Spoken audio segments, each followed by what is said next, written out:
नमस्ते बच्चों, आज हम 6th क्लास का तीसरा पाठ पढ़ेंगे जिसका नाम है नादान दोस्त। मुंशी प्रेमचंद द्वारा लिखा है। इसके लेखक है मुंशी प्रेमचंद और मुंशी प्रेमचंद की उपन्यास से एक लिया गया है नादान दोस्त। सबसे पहले हम बात करते हैं इसकी शब्दार्थों की। तो शब्दार्थों में कार्निश का मतलब होता है छज्जा, यानी जो दीवार होती है उसके आगे आया हुआ जो भाग होता है उसको हम छज्जा बोलते हैं। सवेरे यानी सुबह, मालूम का मतलब पता, मज़ा का मतलब होता है आनंद, शुद्ध का मतलब होता है ध्यान, सवाल का मतलब होता है प्रश्न, पर का मतलब होता है पंख, फुर्सत का मतलब होता है खाली समय, तसल्ली का मतलब होता है संतोष, फुर ये चिड़िया के पंखों की आवाज़। जब चिड़िया उड़ती है ना बच्चों तब फड़फड़ाहट करती है ना, तो उस फुर की आवाज़ को, पंखों की आवाज़ को हम फुर बोलते हैं। जिज्ञासा का मतलब जानने की इच्छा, अनुमान का मतलब होता है अंदाज, चारा का मतलब भोजन, तड़पन का मतलब छटपटाहट, प्रस्ताव का फैसला और पेचीदा का मतलब होता है उलझन। तो बच्चों पहले हमने 2 पाठ पढ़ाए थे और 2 पाठों के प्रश्न भी आपने कर लिए होंगे। नादान दोस्त में मुंशी प्रेमचंद लिखते हैं कि केशव के घर कॉर्निस के ऊपर एक चिड़िया ने अंडे दिए थे। केशव और उसकी बहन श्यामा दोनों चिड़िया के जो अंडे हैं वो देखते थे और चिड़िया को भी आता जाता देखते थे।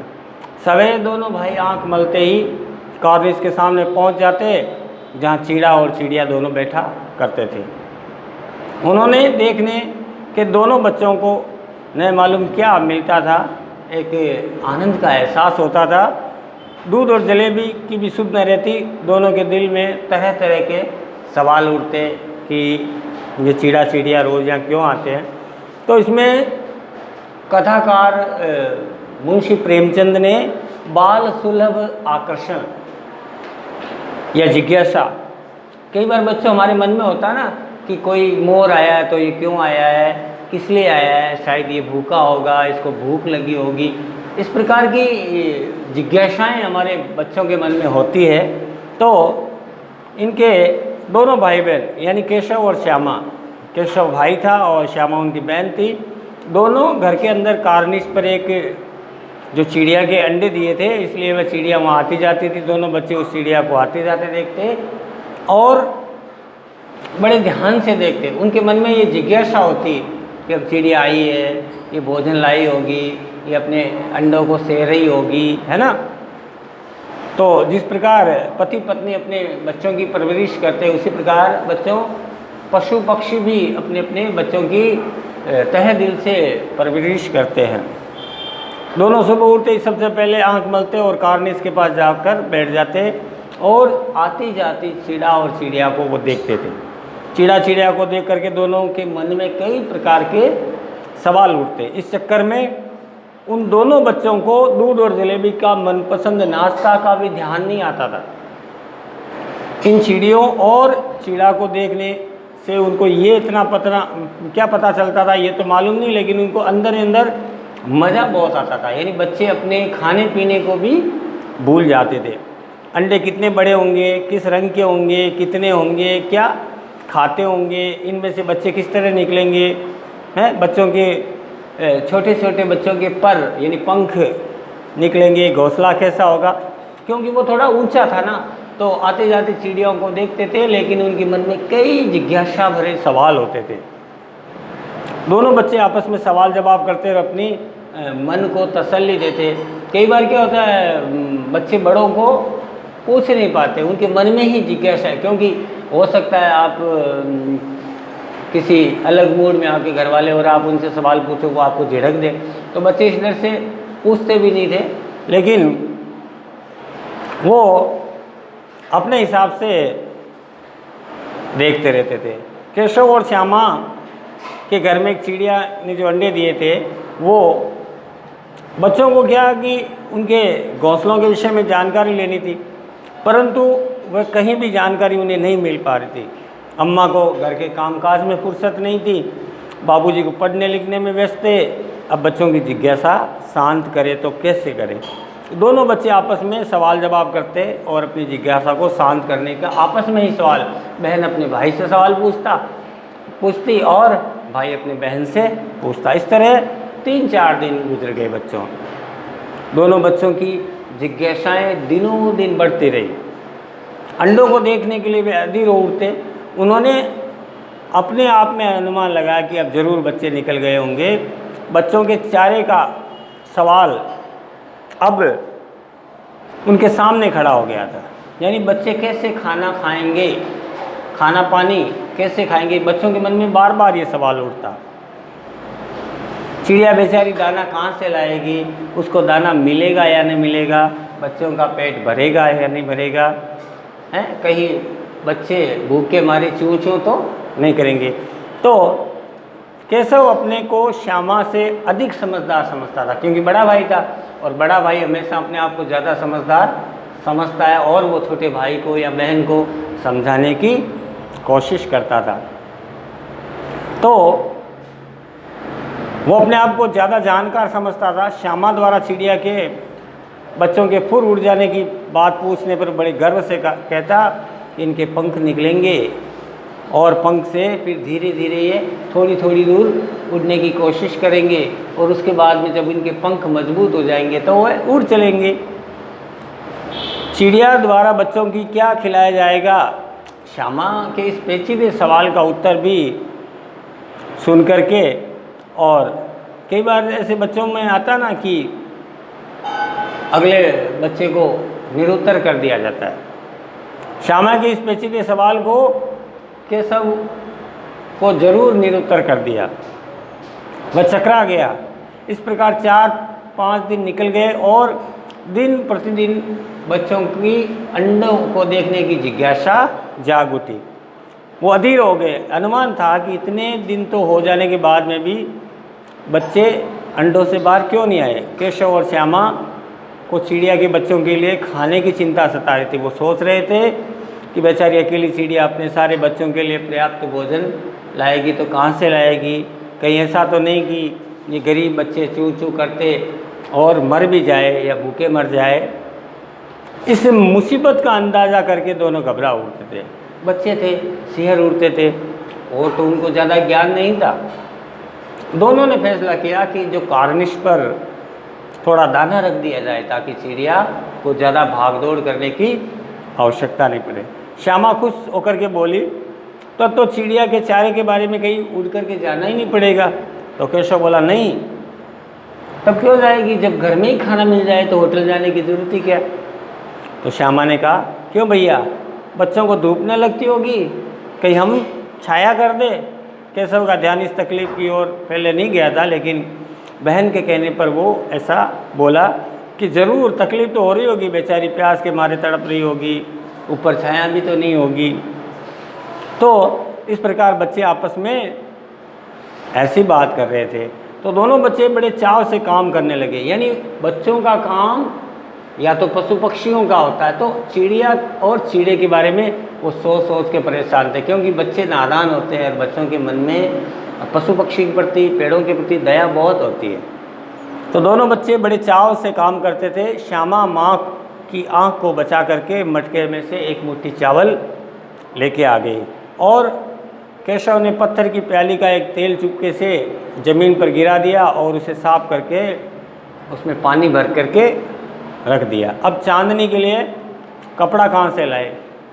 चांदनी कहते ऊपर जो कपड़ा डाल करके हम किसी छाया वगैरह, शादी ब्याह में वो जो ऊपर कपड़ा लगाते हैं ना टेंट हाउस वाला, उसको हम चांदनी बोलते हैं। तो चांदनी के लिए कपड़ा कहाँ से लाए, इनके सामने समस्या होगी, क्योंकि मम्मी पापा से छुप करके ये काम करना था। फिर बड़े इधर उधर देखने लगे। ऊपर उन्होंने छड़ियों का कपड़ा ठहरेगा कैसा और छड़िया खड़ी कैसे रहेगी, केवल इसी उधेड़ बूंद में दोनों भाई बहन लगे थे कि किस प्रकार हम कपड़ा लाएंगे, छड़ियाँ यानी लाठियाँ लगा करके उसको किस प्रकार से पैक करेंगे। और अंत में केशव ने इस समस्या का समाधान निकाल दिया। श्यामा ने जाकर पूछा, जाकर कूड़े वाली टोकरी उठा ला, अम्मा जी को मत बताना। श्यामा कहती वो तो बीच में ही फटी हुई है, उसमें न धूप जाएगी न और कुछ। तो केशव ने जूझने लगा, तू टोकरी तो ला, मैं उसका सुराग बंद करने की कोई हिमाकत निकालूंगा। श्यामा दौड़ कर टोकरी लाई। केशव ने उसके सुराग में थोड़ा सा कागज़ ठूस दिया और अब टोकरी को एक टहनी से टिका करके देख रहे थे, जैसे कि घोंसले को आड़ मिले या नहीं मिले, धूप कैसे आएगी। श्यामा के दिल ने सोचा, भैया कितना चालाक है, हर चीज़ का उसके पास में उत्तर है या साधन है। तो बच्चों वो तब तक उसकी छाया का प्रबंध करें। तो आज हम यही पाठ यही समाप्त करेंगे। इस पाठ का अगला भाग हम आगे के वीडियो में आपको बताएंगे। आज हम आपके इसके छोटे छोटे कुछ इंटरटेनिंग प्रश्न, जो आपकी को छोटे छोटे प्रश्न होंगे जो आपको करने हैं, और ये प्रश्न एक तरह से मौखिक के रूप में होते हैं, लेकिन आपको ये करने हैं।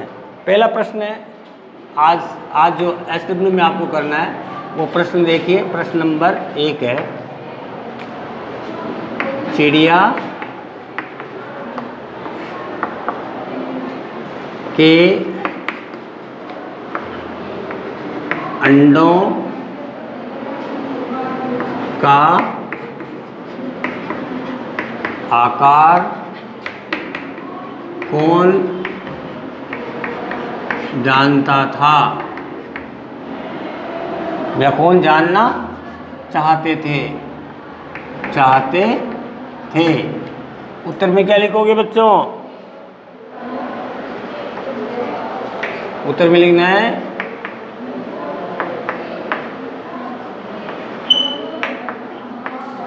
चिड़िया के अंडों का आकार केशव और श्यामा जानना चाहते थे। ठीक है ना बच्चों, ये पहला प्रश्न हो गया। फिर दूसरा प्रश्न है,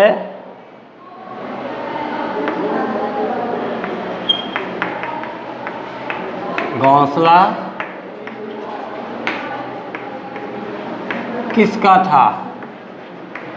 बताओ। देखिए, हाँ बिल्कुल सही बताया आपने।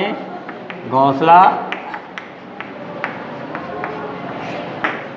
चीड़ा और चिड़िया का था। चीड़ा और चिड़िया का था।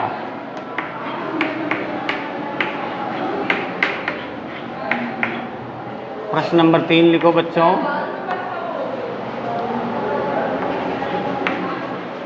अम्मा और बाबूजी को किससे फुर्सत न थी? इसका उत्तर लिखो। अम्मा को घर के कामकाज और पिताजी को पढ़ने लिखने की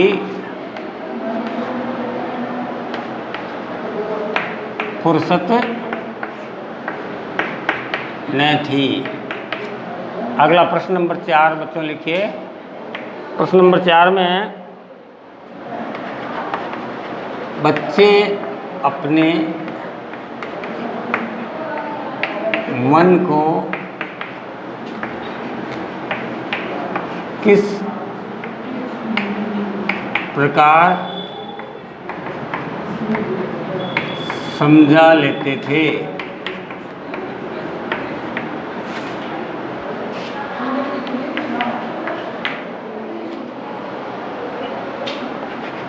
बच्चे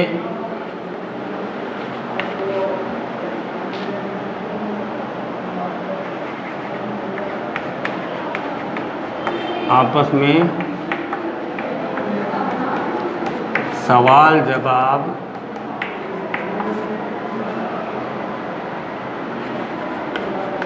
करके मन को समझा लेते थे। तो बच्चों ये 4 सवाल है, ये आप करेंगे और इस पाठ को अक्षर से पढ़ेंगे और अगले वीडियो में हम इसका अगला भाग, ये भाग आज का भाग, ये भाग फर्स्ट मान लो इसको, भाग प्रथम इसको मान लो, और दूसरे भाग में हम बाकी का पाठ पढ़ाएंगे और इसके क्वेश्चन आंसर कराएंगे। तब तक के लिए नमस्कार।